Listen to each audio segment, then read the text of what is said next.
Salut et bienvenue pour un nouveau tutoriel consacré cette fois-ci au langage C. Donc dans ce premier tutoriel, on va simplement voir un peu les structures algorithmiques. C'est ce qui va nous permettre de coder grâce à un langage de programmation, et c'est à peu près présent sur tous les langages de programmation. Voilà. Donc dans un premier temps, je vous conseille de télécharger un petit logiciel si vous travaillez sur Windows, c'est CodeBlocks. Il marche aussi sur Linux, je l'ai essayé aussi sur Debian et il marche très bien. Donc là, vous allez sur le site et vous pouvez le télécharger.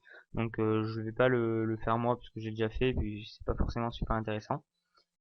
Donc voilà. Donc une fois que vous avez téléchargé CodeBlocks, euh, on va créer un nouveau projet pour pouvoir aller coder. Donc je sais pas si vous avez des petites notions en langage de programmation, peut-être le PHP si certains en font pas mal. Donc en fait le langage de programmation ça va nous servir à créer des programmes. Donc le C est un langage assez proche de la machine, donc qui va pas nous forcément être très utilisé et très pratique pour créer des interfaces graphiques comme ce logiciel par exemple. Ça il faut une approche plutôt objet, je sais pas si vous connaissez, c'est peut-être du charabia pour vous. Le C va plutôt nous permettre, donc déjà pour ceux qui veulent apprendre le langage de programmation, il est parfait. La plupart tous ceux qui font des cours de langage de programmation, quelque niveau que ce soit, on apprend le C. Donc dans un premier temps, on va créer un nouveau projet. Donc pour cela, File, New, Project. Et là, on va créer une application console. Donc vous voyez qu'il y a plein d'autres choses. Par exemple, GTK+, qui est en fait un ensemble de fonctions, donc une librairie, qui va vous permettre de créer donc là des applications graphiques. Mais ça, on le verra dans notre tutoriel. Pour l'instant, on se concentre vraiment sur la console qui va nous permettre d'un peu comprendre tout ça pour ceux qui n'en ont jamais fait. Donc, on crée notre nouveau projet, on sélectionne le langage C, et là, ici, on va mettre tutoriel, par exemple, mettre ça en majuscule, et bien, voilà, euh, next. Voilà, donc là, vous cochez bien les deux cases. Ça va créer en fait un debugger, donc qui va nous permettre en fait de parfois débugger, c'est-à-dire trouver les erreurs de notre programme. Et ça, je sais plus exactement à quoi ça sert. Donc voilà. Donc une fois que vous avez créé votre projet, il suffit d'aller chercher donc le petit fichier qui se trouve dans le dossier source, qui s'appelle main.c. Donc voilà notre premier fichier avec quelques lignes assez importantes. Tout d'abord, on commence par le haut, donc le dièse include stdio.h. Donc qu'est-ce que c'est ça? C'est tout simplement include, donc inclure, qui va inclure une librairie, une bibliothèque précisément, qui va contenir certaines fonctions, notamment cette fonction printf, qui va nous permettre d'afficher dans la console, donc à l'écran, Hello World. Donc ça, il nous le met en exemple pour aller plus vite, pour commencer plus vite. Ça, c'est une autre bibliothèque donc il va y avoir d'autres fonctions à l'intérieur qu'on verra pas dans ce tutoriel. Donc, ensuite, une fois qu'on a inclus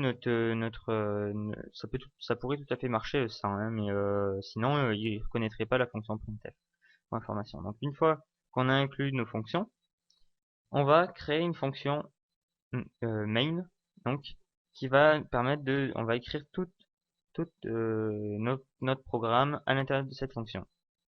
Cette fonction de main est absolument obligatoire.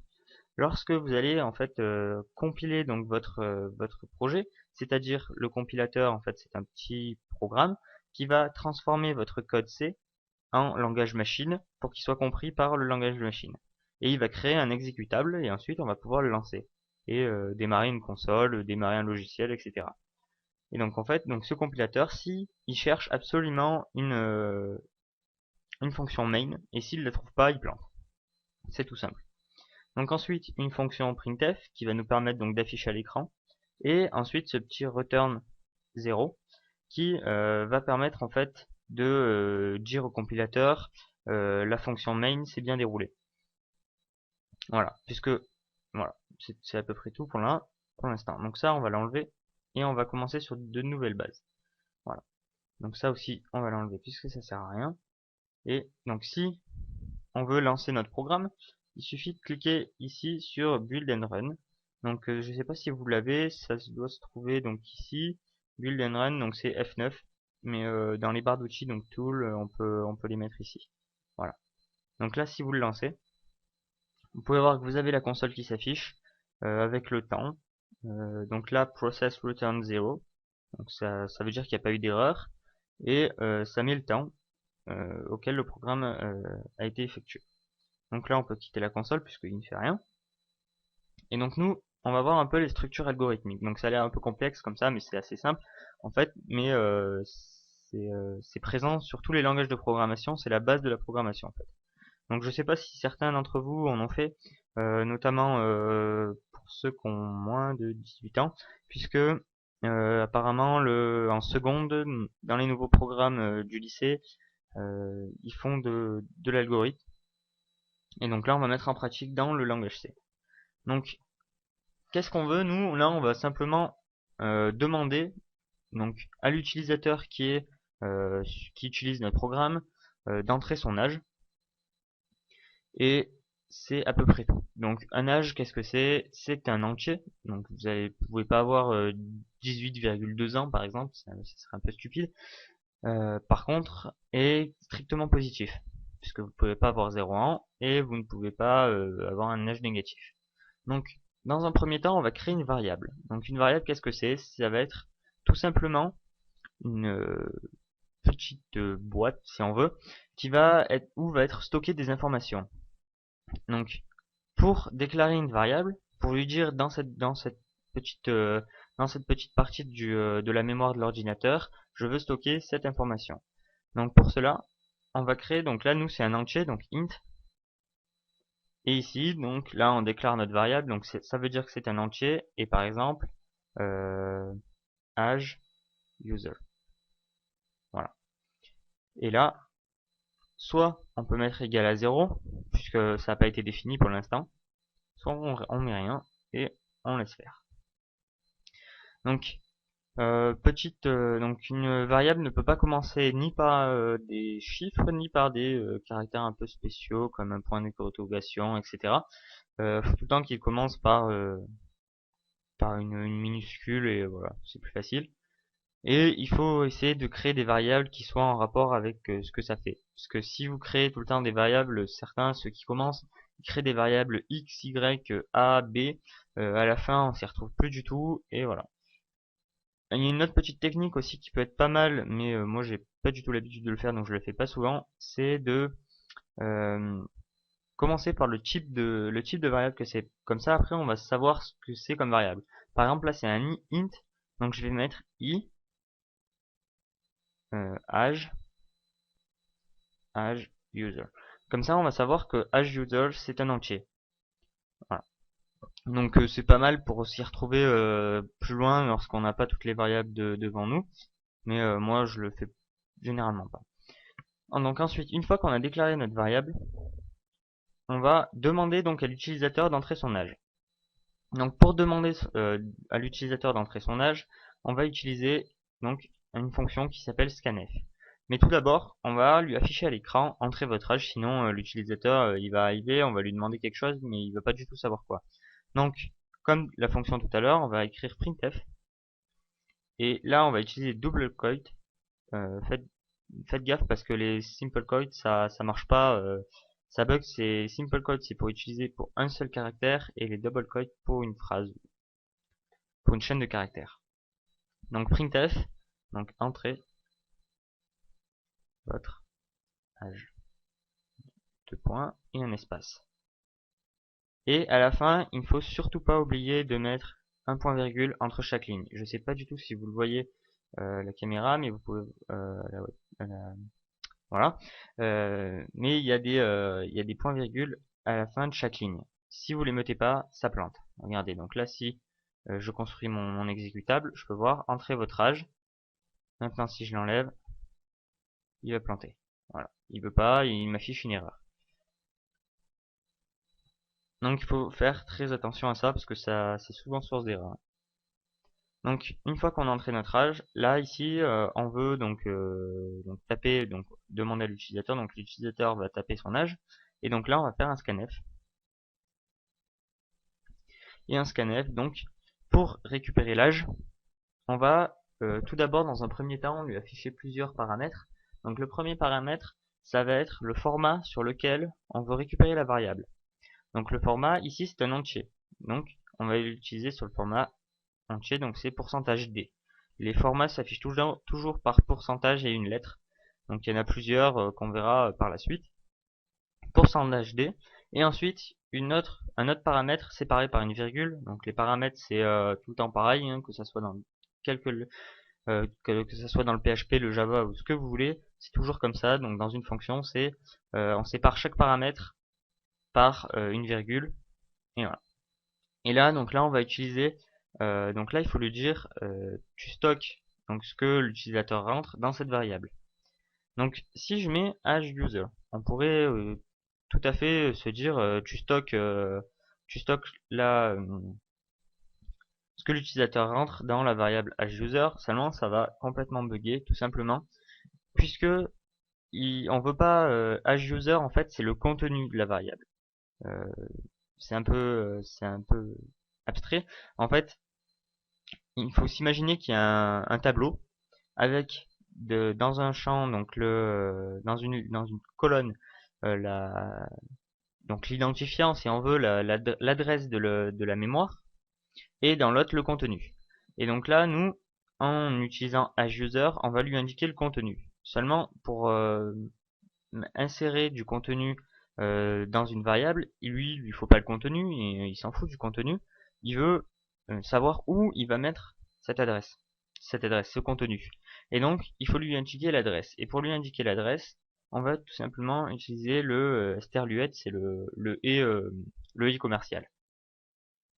Et donc là ça va pouvoir marcher puisqu'on va lui indiquer l'adresse et il va stocker à cette adresse le contenu de ce que l'utilisateur a entré. Donc ici je vais l'afficher. Donc en dessous, je vais faire un petit printf. Et pour afficher une variable, pareil que le scanf, on affiche sur le format qu'on veut afficher. Et ça c'est très important car si vous affichez sur un mauvais format, si vous affichez sous un format d'un string par exemple, donc d'une ligne, d'une chaîne de caractères, pardon, un entier, ça va totalement bugger.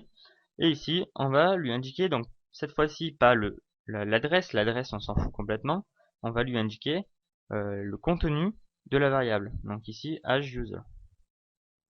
Voilà. Donc maintenant, si je compile, là, entrez votre âge, donc moi c'est 18 ans, et là, je peux voir qu'il m'affiche bien 18. Donc, c'est pas trop bien, donc votre âge est 2 points, et ici, 1. Je compile. Voilà, votre âge est 18 ans. De même, si on voulait afficher plusieurs variables en même temps, donc dans la même ligne, il suffit de à chaque fois mettre %d. Je peux en afficher autant que je veux, %d. Et ici, il va falloir indiquer toutes les variables dans le même ordre. Donc age user, etc. Donc là, nous on n'en a pas besoin, on veut juste afficher ça. Donc si je compile, entrez votre âge, 18, et je peux voir que ça marche bien. Maintenant, il y a un petit problème à notre petit programme, c'est que si je lui entre un nombre négatif, -1, il me dit que j'ai moins 1 an. C'est pas trop possible, puisque on peut pas avoir un âge négatif, bien entendu. Et donc ça, il va falloir faire des petites conditions qui va nous permettre donc de sélectionner que des âges positifs, strictement positifs. Strictement supérieur à... Non, supérieur à 1. Supérieur ou égal à 1. Donc pour cela, on va utiliser une boucle, en fait, qui va, donc ça c'est un principe de l'algorithme, donc une boucle qui va faire répéter tant que la condition est, est bonne. Donc pour utiliser notre boucle, nous on va utiliser la boucle do while. Donc la boucle faire tant que, en fait, en français. Donc qu'est-ce qu'on fait?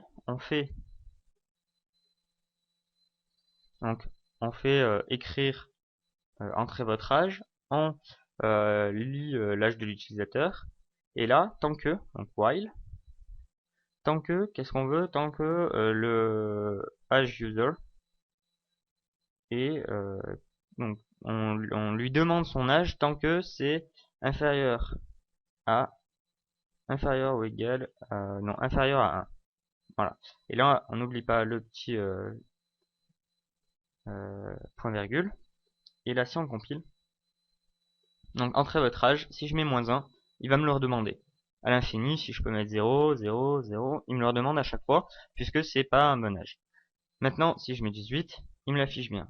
Par contre, vous allez voir un petit problème, c'est que si j'ai 1 an, bon, c'est pas très probable, mais bon quand même, si j'ai 1 an, vous pouvez voir qu'il va y avoir une petite faute, puisqu'il va m'afficher votre âge est 1 an avec un S. Et donc là, on va utiliser une petite condition, cette fois-ci, pour afficher si c'est égal à 1, donc si âge_user est égal à 1, et bien on lui affiche 1 an sans S. Donc pour cela, on va utiliser donc la condition si. Voilà. Donc la condition si, donc en anglais if, et là je vais utiliser plusieurs conditions, donc, enfin plusieurs paramètres, âge user égale à 1, et donc là, en langage de programmation, donc, notamment en C, là, en fait, lui, il va comprendre, tu stockes dans la variable âge_user le nombre 1, puisque égal pour lui, ça veut dire allouer, en fait, stocker le contenu dans la variable. Et donc pour faire une comparaison en C, c'est 2 égales. Égal à 1, printf, tu lui affiches, tac, tac, pourcentage %d, donc sans S. Et ensuite, donc, sinon, donc else, donc si c'est égal à 1, tu lui affiches votre âge est 1 an sans S, sinon tu lui affiches, donc là je vais copier-coller, ça va aller plus vite, voilà, son âge avec un S, parce que ça veut dire qu'il a plus d'1 an. Donc là si je compile, je mets 18 ans, je peux voir qu'il met avec un S, si je mets 1 an, je peux voir que ça met sans S, maintenant si je mets 0, il me le redemande. Donc on peut voir que là notre programme marche pas mal. Maintenant, je vais vous montrer, donc ça a un peu rien à voir avec le programme, mais je vais vous montrer les autres types de boucles qui est très très utilisé, avec des notions telles que l'incrémentation.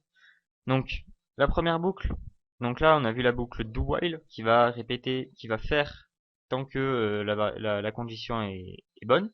Et donc là une autre c'est la boucle tant que, donc pas faire tant que mais tant que. Et donc là tant que âge user égal à 18 par exemple. Et donc là je vais créer une boucle infinie. Et là ça va faire printf %d âge user. Là ça va faire une boucle infinie si je tape 18. Voilà, et je peux voir qu'il m'affiche 18 à l'infini, puisque ma condition est toujours bonne. Il est toujours âge user, tant qu'on ne modifie pas, il est toujours égal à 18. Voilà. Ensuite, on pourrait, donc pour casser la boucle, en fait, il faudrait absolument changer la variable âge user avec un scanf par exemple et redemander l'âge. Et voilà. Donc si c'est pas égal à 18, ça sortirait de la boucle. Maintenant une autre boucle qui est la boucle for. Donc la boucle for, elle a une particularité, c'est que on va faire l'incrémentation avec. Donc dans un premier temps, on va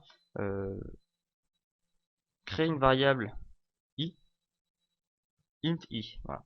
Donc là, on va démarrer notre boucle for, et là il va y avoir trois ou plusieurs paramètres d'ailleurs, mais 3 minimum.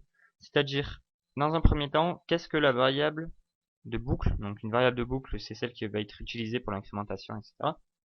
La variable de boucle, elle commence à quelle valeur? Donc nous, ça va être 1, par exemple. Ensuite, jusqu'à quand? Donc l'incondition, par exemple, nous, i inférieur ou égal à 20 000. Voilà.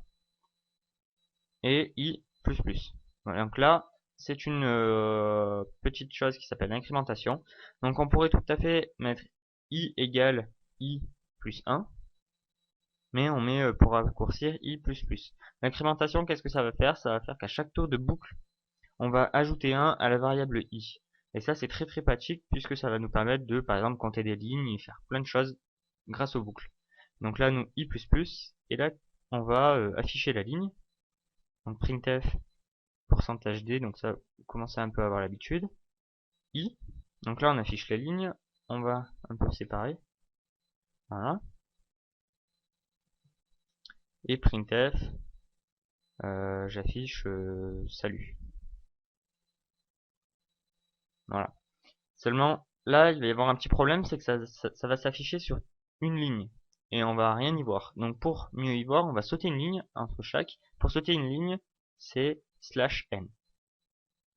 Ouais, en fait, j'ai fait une petite erreur toute bête, c'est que c'est pas un slash, c'est un anti-slash.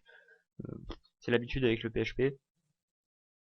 On utilise plus souvent les slash. Bon, là, si on compile, si je mets 18, je peux voir que ça m'affiche. Donc 100 fois parce que j'ai changé la variable. 100 fois salut. Et avec le numéro de la ligne. Donc on peut voir que cette variable est assez utile. Et même on peut même s'amuser à faire par exemple 50 000. Et vous allez voir que ça va aller très très vite. Ça compte très très vite. Hop là. Et donc voilà. Et donc on a vu à peu près toutes les structures algorithmiques qui est utilisée par le C. Donc il y en a d'autres. Par exemple le switch qu'on va voir tout de suite d'ailleurs. Donc le switch ça va être en fait une succession de if. euh, de if. En fait, ça va nous permettre, ici, on va supprimer, ça va nous permettre de faire de faire une succession de if et donc de voir toutes les possibilités que la variable peut offrir. Donc, je vais faire un exemple tout de suite.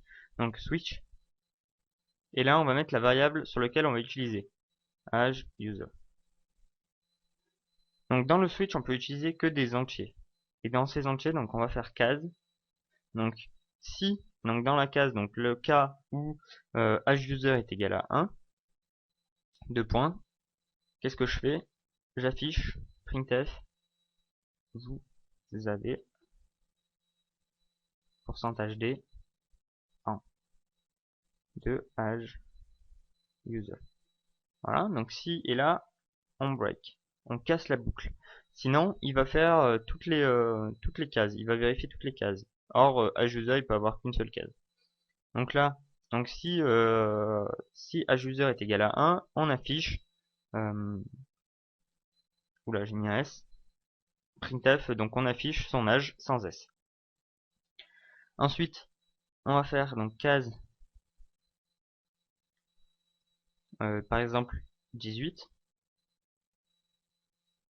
printf. Donc si age user est égal à 18, vous avez $d age user. On affiche son âge et on lui dit qu'il est majeur. Voilà.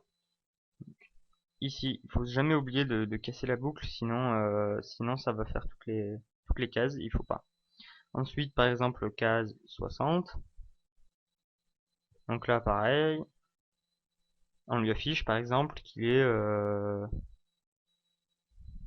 bientôt à la retraite. Bientôt retraité. Je sais pas si c'est écrit comme ça, enfin bref. Break.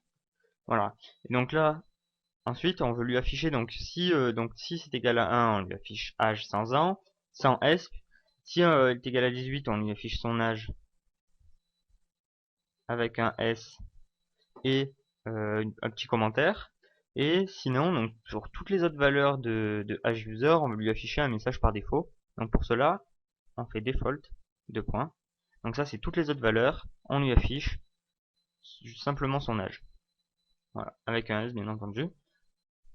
Là, on n'a pas besoin de casser la boucle puisque c'est la fin, donc il va arriver directement à la fin du switch. Donc du coup, il va se terminer automatiquement. Ça permet juste simplement de break, ça permet simplement de sortir une boucle, Donc là, si on compile, donc là je vais arrêter mon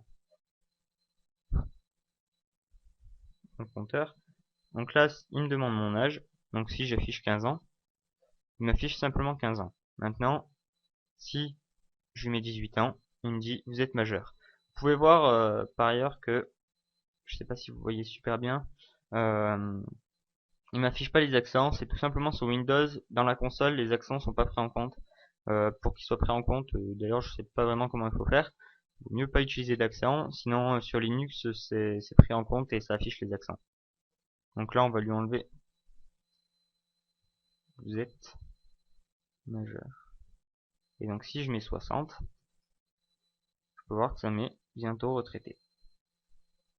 Voilà, donc là, on a un peu vu, on a pas mal avancé dans la connaissance du C. Donc là, toutes les structures algorithmiques qui vont nous permettre de faire des programmes un peu plus évolués, comme par exemple créer un jeu. Donc le prochain tutoriel, ce sera créer le jeu du plus ou du moins. Voilà, donc j'espère que vous avez un peu mieux compris le C et surtout si vous avez pas compris quelque chose, n'hésitez pas à poster des commentaires. Voilà, et je vous donne rendez-vous pour un nouveau tutoriel. Salut!